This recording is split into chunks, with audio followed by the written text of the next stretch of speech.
Spanish league football season തുടങ്ങിയപ്പോൾ ഏറ്റവും കൂടുതൽ ചർച്ചയായ രണ്ട് പേരുകളാണ് കിലിയൻ എംബാപ്പയും ജൂലിയൻ അൽവാരസും. എംബാപ്പെ PSG-യിൽ നിന്ന് റയൽ മാഡ്രിഡിലെത്തിയപ്പോൾ മാഞ്ചസ്റ്റർ സിറ്റിയിൽ നിന്ന് അപ്രതീക്ഷിതമായാണ് അൽവാരസ് അത്ലറ്റിക്കോ മാഡ്രിഡിലെത്തിയത്. ഗോളടി മികവിനാൽ ശ്രദ്ധ നേടിയാണ് ഇരുവരും ലാലിഗയിലെത്തിയത്. ഇരുവരെയും ആരാധകർ വലിയ പ്രതീക്ഷയോടെ സ്വീകരിച്ചു. എന്നാൽ ആരാധകരുടെ പ്രതീക്ഷകൾക്കൊത്ത് ഉയരാൻ സൂപ്പർ താരങ്ങൾക്ക് കഴിഞ്ഞില്ല. എങ്കിലും കണക്കുകളിൽ എംബാപ്പയെ പിന്നിലാക്കിയിരിക്കുകയാണ് അൽവാരസ്. ഡിസംബർ 8 വരെയുള്ള ഡാറ്റയാണ് താരതമ്യത്തിനായി പരിഗണിച്ചിരിക്കുന്നത്. ഇരുവരും 11 ഗോൾ വീതം നേടിയിട്ടുണ്ട്. 1261 മിനിറ്റ് കളിച്ചാണ് എംബാപ്പെ 11 ഗോൾ സ്വന്തമാക്കിയത്. എന്നാൽ 1368 മിനിറ്റ് കളത്തിലിറങ്ങിയാണ് അൽവാരസിന്റെ 11 ഗോളുകൾ.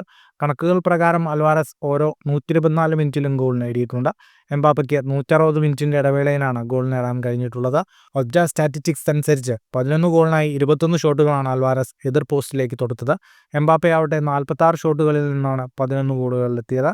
ജൂലിയൻ അൽവാരസ് ആകെ 23 മത്സരങ്ങളാണ് അത്ലറ്റിക്കോ മാഡ്രിഡിനായി കളിച്ചത്. ഇതിൽ 16 മത്സരങ്ങളിൽ മാത്രമാണ് അർജന്റീൻ താരം ആദ്യ 11-ൽ ഇടം പിടിച്ചത്. ഫുട്ബോൾ ലോകത്തെ കൂടുതൽ വാർത്തകൾക്കും വിശേഷങ്ങൾക്കുമായി സ്പോർട്സ് കഫേ ഇപ്പോൾ തന്നെ സബ്സ്ക്രൈബ് ചെയ്യുക.